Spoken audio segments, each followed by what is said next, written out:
Bismillahirrahmanirrahim. Assalamualaikum warahmatullahi wabarakatuh. Alhamdulillahirabbil alamin. Wassalatu wassalamu ala sayyidina Muhammadin wa ala alihi wa ashabihi wa man tabi'ahum bi ihsan ila yaumiddin. Amma ba'du.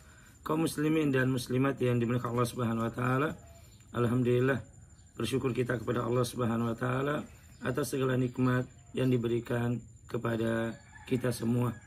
Saya doakan kaum muslimin dan muslimat semua dalam keadaan sehat walafiat, senantiasa diberikan rezeki yang banyak, rezeki yang mengantarkan kedekatan kepada Allah Azza wa Jalla, diberikan umur panjang di dalam kebaikan. Alhamdulillah bertemu lagi dengan saya Abu Abdullah Harmin di dalam pengajian fikih seputar bersuci yang ke-6. Adapun tema yang kita angkat pada kali ini berkaitan dengan sunanul fitrah, sunnah-sunnah fitrah. Apa itu sunnah-sunnah fitrah dan apa saja sunnah-sunnah fitrah di dalam Islam ini? Maka tujuan kita pengajian kali ini, kita akan mengenal beberapa perbuatan-perbuatan yang dicintai oleh Nabi kita Muhammad SAW dan dicintai oleh sebelumnya para nabi yang berkenaan dengan kebersihan.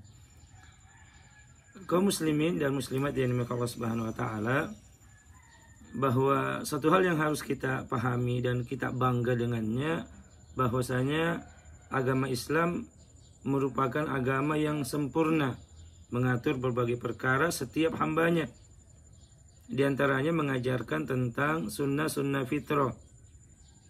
Al-Imam Ibnu Qayyim rahimahullah ta'ala menjelaskan bahwa fitrah itu ada dua macam. Pertama, fitrah berkenaan dengan hati, yaitu ma'rifatullah, mengenal Allah, mencintai Allah, mengutamakannya daripada yang lain, mengutamakan Allah daripada yang lainnya. Yang kedua, fitrah amaliyah, yaitu perbuatan. Maksudnya yang pertama mensucikan ruh dan membersihkan hati, dan sedangkan yang kedua, fitrah yang kedua, membersihkan badan. Maka masing-masing dari keduanya membantu dan menguatkan yang lainnya. Membersihkan badan ini merupakan kewajiban bagi setiap muslim. Bahkan Nabi SAW bersabda, "At-tuhuru syatrul iman." Bersuci adalah sebagian dari iman. Allah Azza wa Jalla berfirman, "Innallaha yuhibbut tawwabin wa yuhibbul mutatahhirin." Allah menyukai orang yang taubat dan menyukai orang yang menyucikan diri. Jadi membersihkan badan merupakan kewajiban bagi setiap muslim. Maka agama kita ini agama yang sempurna, telah mengatur berbagai macam perkara yang akan mendatangkan kebaikan bagi kita semua. Di antaranya mengajarkan sunnah-sunnah fitrah, yaitu suatu perbuatan, kebiasaan yang dilakukan oleh orang-orang terdahulu. Allah Subhanahu wa taala telah menjadikan tabiat manusia untuk melakukannya, cenderung untuk melakukannya, menganggapnya suatu yang indah, dan meninggalkannya berarti bertolak belakang dengan fitrah manusia, atau dikatakan sebagai manusia tidak normal. Maka sangat penting bagi kita memperhatikan tentang masalah ini. Ma maksudu bi sunanil fitrah wa ma hiya. Apa maksud daripada sunnah-sunnah fitrah dan apa saja sunnah fitrah tersebut? Maka satu hal yang harus kita pahami pengertian dari sunnah fitrah ini. Dikatakan al-hisalul lati idza fa'alat ittasafa fa'iluha bil fitrati allati fatarallahul ibada 'alaiha. Yang dimaksud dengan sunnah fitrah adalah suatu tradisi yang apabila dilakukan oleh seorang hamba akan menjadikan pelakunya sesuai dengan tabiat yang telah Allah tetapkan bagi para hambanya. Ya telah dihimpun bagi mereka, Allah menimbulkan rasa cinta untuk melakukannya. Dan jika itu dipenuhi, jika seorang melakukan perkara-perkara ini, akan menjadikan mereka memiliki sifat yang sempurna dan penampilan yang bagus. Dan ini merupakan sunnah para nabi terdahulu yang telah disepakati oleh syariat-syariat terdahulu. Dan seakan-akan menjadi tabiat para nabi dan orang-orang soleh. Kemudian apa faedahnya mengerjakan sunnah-sunnah fitrah? Maka berdasarkan hasil penelitian Al-Quran, dari Al-Quran dan sunnah Rasulullah SAW, bahwa perkara ini apabila seorang melakukan perbuatan ini akan mendatangkan kebaikan bagi agama dan kehidupan seseorang. Di antaranya akan memperindah diri, membersihkan badan, baik secara keseluruhan maupun sebagiannya. Al-Imam Ibnu Hajar Al-Asqalani Asy-Syafi'i, beliau berkata bahwa seorang yang melaksanakan sunnah-sunnah fitrah ini akan mendatangkan kebaikan bagi agamanya dan bagi dunia seseorang. Di antaranya akan memperindah penampilan, membersihkan badan, menjaga kesucian, menyelisihi simbol orang kafir, dan melaksanakan perintah Allah Azza wa Jalla. Maka apa sunnah-sunnah fitrah itu dan mana dalilnya? Maka dalil sunnah fitrah disebutkan dalam beberapa hadis. Dalam hadis yang pertama, hadis riwayat Abu Hurairah radhiyallahu an, bahwasanya qala Rasul sallallahu alaihi wasallam, Rasul sallallahu alaihi wasallam bersabda, al-fitratu khumsun, bahwa fitrah itu ada 5. Al-khitanu, berkhitan. Al-istidad, kemudian mencukur bulu kemaluan. Wa qasus syaribi, kemudian memotong kumis, memendekkan kumis. Wa taklimul asfar, memotong kuku yang sudah panjang dipotong. Kemudian wanabtul abati, mencabut bulu ketiak. Ini hadis yang pertama dari riwayat Imam Bukhari, hadis yang 5891, dan hadis Muslim di nomor 258. Disebutkan tentang 5 perkara fitrah. Kemudian dalam hadis lain, hadis Aisyah radhiyallahu anha qalat, Aisyah, istri Nabi kita Muhammad sallallahu alaihi wasallam, beliau berkata, qala Rasul sallallahu alaihi wasallam, bahwa Rasul sallallahu alaihi wasallam bersabda bahwasanya asyrum minal fitrati, ada 10 perkara-perkara fitrah. Apa itu? Maka beliau menyebutkan qasus syaribi, yaitu memotong kumis. Jadi kumis ini tidak dibiarkan panjang. Kemudian wa ihfa'ul lihya, ihfa'ul lihya, memelihara jenggot.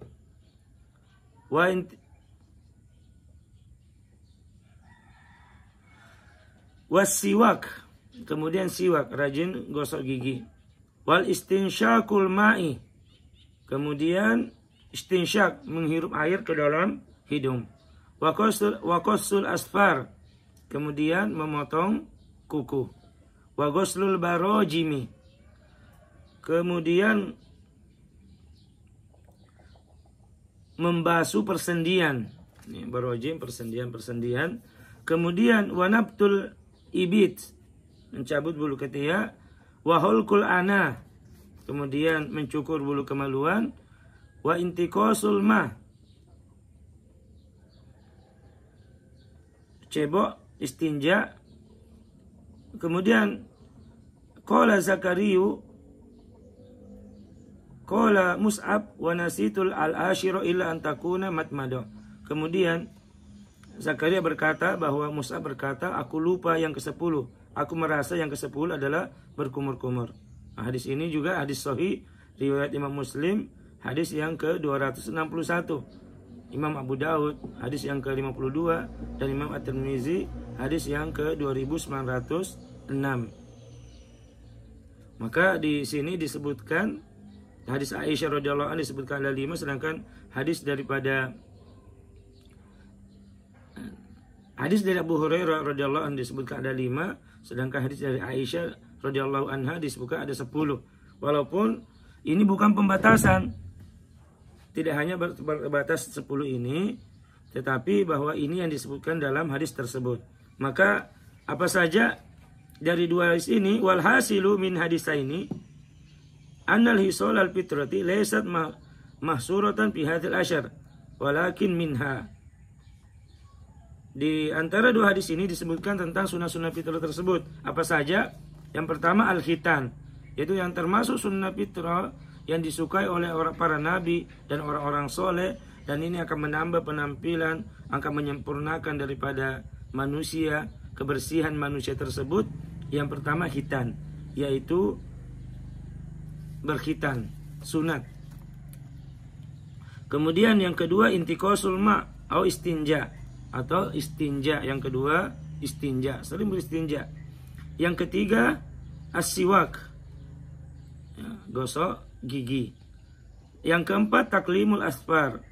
Taklimul asfar yaitu memotong kuku. Kemudian yang kelima qasus syarib, mencukur kumis, memendekkannya.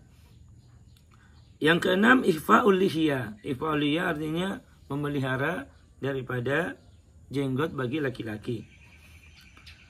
Yang ketujuh istidad wa huwa halqu sya'ri haulal farji. Yaitu istidad yaitu mencukur bulu-bulu di sekitar kemaluan. Kemudian yang kedelapan nabtu sya'ril ibad, mencabut atau mencukur bulu ketiak. Yang kesembilan ghuslul barojim, yaitu mencuci persendian, salah-salah persendian yang dimungkinkan adanya kotoran melengket padanya. Kemudian yang ke-10 matmadu wasyinsyah, yaitu menghirup air ke dalam hidung kemudian mengeluarkannya. Jadi kaum muslimin yang dimaksud Allah Subhanahu wa taala, ini tentang 10 sunnah fitrah yang diajarkan oleh Nabi kita Muhammad sallallahu alaihi wasallam. Nah, kemudian kita sedikit masuk di dalam penjelasan sunnah fitrah ini. Yang pertama tentang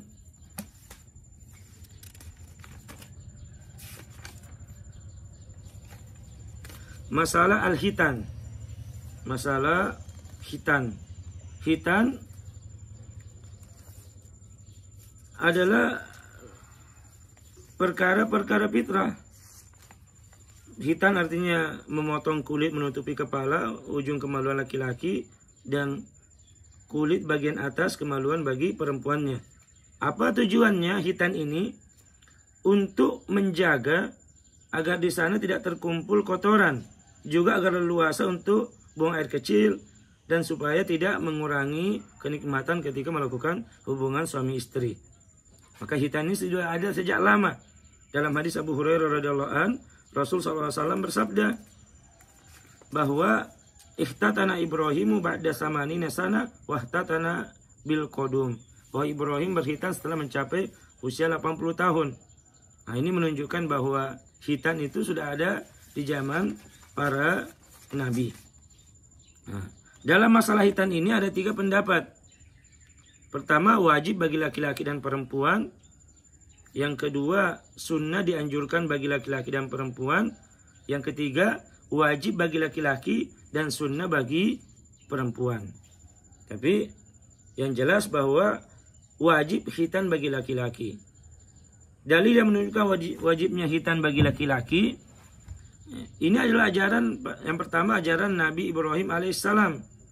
Padahal kita diperintahkan summa auhayna ilaika anittabi millata Ibrahim hanifan wa ma kana minal musyrikin. Kemudian kami wahyukan kepada Muhammad, ikutilah agama Ibrahim, seorang yang hanif. Dan dia termasuk bukanlah dia termasuk orang yang mempersekutukan Allah Subhanahu wa taala. Yang kedua, dari mana khitan untuk laki-laki wajib? Nabi merintahkan laki-laki yang baru masuk Islam dengan sabdanya, alki anka sya'ral kufri wahtatin. Hilangkan rambut kekafiran dan yang ada padamu dan berkhitanlah. Jadi perintahkan orang yang masuk Islam itu berkhitan. Apakah dia syahadat dulu baru kemudian dia berkhitan. Intinya orang yang masuk Islam bagi laki-laki dia harus berkhitan. Wajib baginya berkhitan. Dan yang keempat, khitan pembeda antara kaum muslimin dan Nasrani. Sampai-sampai dalam satu pertempuran di zaman dulu bahwasanya tak kalah di medan pertempuran umat Islam mengenal orang-orang muslim terbunuh dengan khitan. Karena kaum muslimin bangsa Arab sebelum Islam dan kaum Yahudi dihitan, sedangkan kaum Nasrani tidak dihitan. Jadi merupakan pembeda juga. Kemudian yang keempat, menghilangkan sesuatu dari tubuh tidaklah diperbolehkan, dan baru diperbolehkan tak kala itu perkara wajib. Ketika ada perintah untuk menghilangkannya, padahal menghilangkan satu dari badan itu tidak diperbolehkan, tidaklah dibolehkan, menunjukkan bahwa itu wajibnya untuk melakukan hal tersebut. Adapun bagi wanita ada khilaf di kalangan ulama. Ada ulama yang mengatakan bahwa khitan itu wajib juga bagi perempuan. Bahwasanya al-khitan wajibun fil haqqi rijal wan nisa li'annahu min sya'airil Islam. Ada yang mengatakan khitan itu wajib bagi laki-laki dan perempuan karena itu merupakan syiar Islam. Ada yang mengatakan demikian. Dia juga berdasarkan hadis yang lain tentang masalah khitan ini. Tapi ala kulli hal bahwasanya terdapat perbedaan pendapat dalam masalah ini tentang disyaratkan hukum khitan bagi perempuan. Karena disebutkan apabila bertemu dua khitan maka wajib mandi. Ini menunjukkan bahwa perempuan juga dihitan.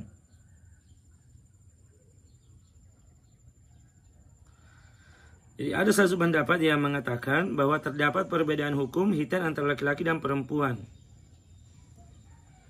Maka ada yang mengatakan untuk laki-laki wajib, sedangkan untuk perempuan mustahab. Tujuan khitan untuk mengurangi syahwat, dan ini salah bentuk kesempurnaan, bukan dalam rangka untuk menghilangkan gangguan. Tentang masalah wanita ada perbedaan pendapat. Ada ulama yang mengatakan wajib, laki-laki perempuan itu wajib. Tapi ada juga pendapat mengatakan untuk laki-laki wajib, sedangkan untuk perempuan mustahab untuk mengurangi syahwatnya. Ketika dihitan terkurangi syahwat daripada wanita tersebut sehingga dia bisa menjaga syahwatnya. Ini berkenaan dengan masalah khitan. Kemudian di antara sunnah fitrah yang berikutnya adalah ikhfa'ul lihiyah, yaitu memanjangkan atau memelihara jenggot. Satu hal yang harus kita pahami, mungkin bagi orang mengatakan, kenapa ustaz itu berjenggot? Kenapa ada yang pelihara jenggot, ada yang tidak? Maka kita sampaikan di sini bahwasanya bagi orang-orang yang memelihara jenggot, mereka berdasarkan bacaan atau berdasarkan hadis-hadis yang sampai kepada mereka, bahwasanya Nabi SAW bersabda ketika dari sahabat Abu Hurairah, juzuz syawarib wa akhrul liha wa khalifun majus. Dalam suatu hadis bahwa Nabi SAW mengatakan bahwasanya cukur kumismu, pelihara jenggotmu, selisih kaum majusi. Dalam riwayat lain disebutkan qala khaliful musyrikin, tampil beda dengan kaum musyrikin, wafirul liha, suburkanlah, lebatkan jenggotmu, wa ahus syawarib, dan pendekkanlah kumismu. Ini diantara bahwa memang Nabi kita SAW dalam banyak hadis beliau berjenggot. Kemudian hadis-hadis juga menatakan tentang perintah untuk memelihara daripada jenggot tersebut. Kemudian di antara sunnah fitrah yang diajarkan adalah siwak, yaitu menggosok gigi. Di dalam Islam ini banyak sekali kita dapati bahwasanya Rasul SAW memerintahkan seorang untuk menggosok gigi, dan ini bukan sunnah fitrah yang ada. Karena tentunya apabila seseorang rajin menggosok gigi, maka ini akan memberikan kebaikan pada orang tersebut. dia akan mengharumkan daripada mulutnya dan akan menjaga keindahan. Karena alangkah tidak baiknya apabila kita katakan bahwa ketika gigi kuning-kuning karena jarang disikat, ini akan membuat orang melihat seorang itu akan menjadi jijik. Dan lihatlah Islam, ajaran Nabi kita Muhammad SAW memerintahkan kita untuk menggosok gigi. Lihatlah waktu-waktu untuk dianjurkan menggosok gigi. Siwak mustahabun fi kulli hal. Kata ulama, siwak itu mustahab pada setiap keadaan. Wa yata'akkadu istihbabuhu, tapi lebih dianjurkan lagi pada beberapa keadaan. Yang pertama indal wudu. Ketika hendak wudu, maka Nabi SAW menganjurkan untuk bersiwak. Laula an asyukku ala ummati la amartuhum bisiwaki ma'al wudu. Apa kata Nabi kita Muhammad SAW? Seandainya aku tidak memberatkan umatku, maka saya perintahkan dia untuk setiap berwudu dia gosok gigi. Bahkan kalau kita wudunya 5 kali, maka setiap wudu gosok gigi. Kemudian indah sholat, ketika mau sholat, gosok gigi lagi. Kita minimal sholat 5 kali, jadi gosok gigi lagi. Wudu 5 kali, ketika sholat 5 kali, jadi sudah 10 kali. An Abi Hurairah radhiyallahu anhu, bahwasanya qala laula asyuku ala ummati la amartum bisiwaki inda kulli shalah. Seandainya aku tidak memberatkan umatku, saya perintahkan mereka untuk gosok gigi setiap mau sholat. Jadi mau wudu gosok gigi, mau sholat juga gosok gigi. Kemudian inda qiraatil Quran. Nah, sebelum seorang membaca Al-Quran, maka diperintahkan untuk menggosok gigi. Qala amarna bisiwak wa qala innal abda. Ketika mau membaca Al-Quran, maka sebisa mungkin seorang menggosok gigi dulu, kemudian membaca Al-Quranul Karim. Kemudian inda duhulil bait. Yang keempat, ketika masuk rumah. Seseorang yang pulang dari luar misalnya, tentunya dia akan bertemu dengan keluarganya. Nah, hendaknya dia menggosok giginya. Kenapa? Agar harum mulutnya ketika dia berbicara dengan istrinya dalam kondisi tidak menyakiti daripada istrinya dengan bau dari mulutnya. Maka dianjurkan untuk gosok gigi. Lihatlah bagaimana Rasul SAW, beliau ketika masuk rumahnya, maka pertama yang beliau lakukan adalah setelah salam atau sebelum, beliau gosok gigi dulu baru masuk. Apa kata Sa'altu Aisyah? Ada seorang yang bertanya kepada Aisyah radhiyallahu anha, bi ayyi syai'in kana yabda'u, ditanya, bi ayyi syai'in kana yabda'u Nabi idza dakhala baitahu? Apa yang pertama dilakukan oleh Rasul SAW apabila masuk rumahnya? Qalat bisiwak. Beliau masuk langsung gosok gigi. Maka bayangkan bagaimana bersihnya, bagaimana harumnya Nabi kita Muhammad SAW. Inilah Islam. Jadi jangan disalahkan misalnya, oh kenapa kok ada dia orang Islam tapi dia kuning-kuning giginya, tidak jarang disikat. Maka kita katakan bukan Islam yang salah, tapi orang tersebut yang tidak mengamalkan petunjuk dari Nabi SAW. Karena petunjuk Nabi SAW sangat luar biasa. Bukan hanya 2 kali, 3 kali. Sampai kita lihat kalau ketika mau wudu gosok gigi, ketika mau sholat gosok gigi, ketika mau membaca Al-Quran gosok gigi, ketika mau masuk rumah gosok gigi, inda qiyami minal lail, ketika bangun dari malam dia menggosok gigi. Maka semuanya ini menunjukkan bahwa bagaimana perintah untuk menjaga kesehatan gigi.